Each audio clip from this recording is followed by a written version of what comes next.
Mirko Propovic, bonsoir. Merci d'être avec nous. Vous représentez le gang des vieux en colère.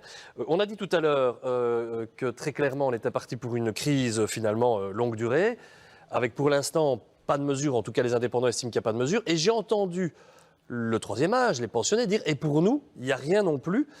Et en préparant l'émission, vous avez attiré mon attention sur quelque chose d'important. En n'aidant pas plus les personnes âgées, c'est tout un pan de la société qu'on met en danger, voire même des générations plus jeunes.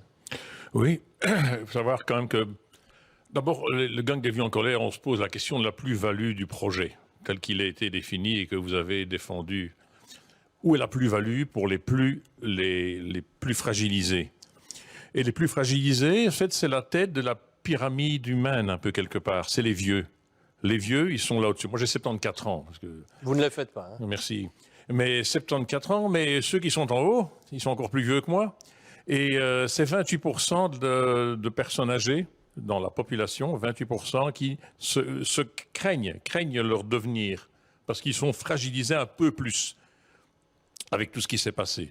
Et ce que vous nous proposez est insuffisant. Ça manque d'empathie, ça manque de regard sur la pauvreté. Vous êtes dans des tours, je ne pense pas dire des tours d'ivoire, mais vous travaillez beaucoup, mais vous êtes à côté de la plaque.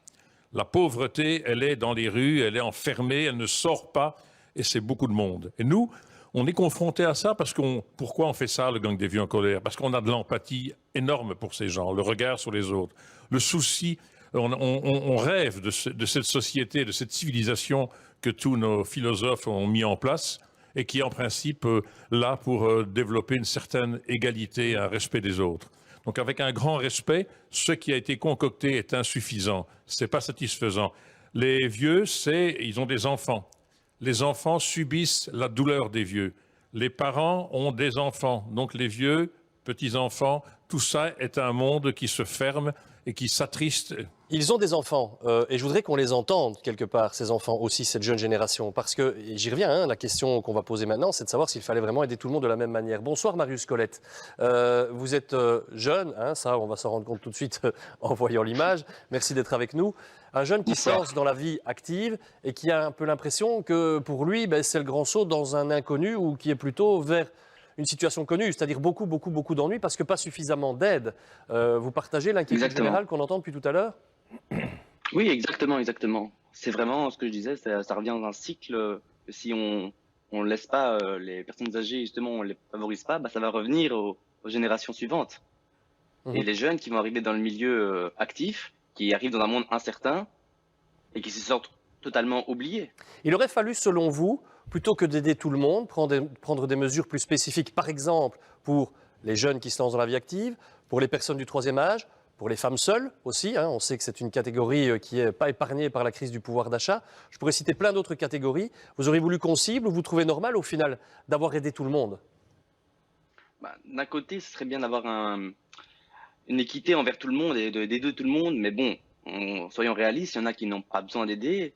Mais est-ce qu'un ciblage est vraiment possible ici? Parce que comme disait un intervenant avant, il y aura le retour de bâton après. Même question à vous, monsieur Popovic. Il est peut-être temps d'aller chercher, je reprends une expression que j'ai beaucoup lue depuis ce matin, il est temps d'aller aussi chercher l'argent là où il est. Vous estimez qu'un peu de justice sociale, de la chanson de Bialek, prenez l'argent où il est, dans les coffres. Ah, je la connaissais pas celle-là, mais c'est évident que les transactions financières, les taxes sur les micro-taxes sur les transactions financières, c'est une hypothèse.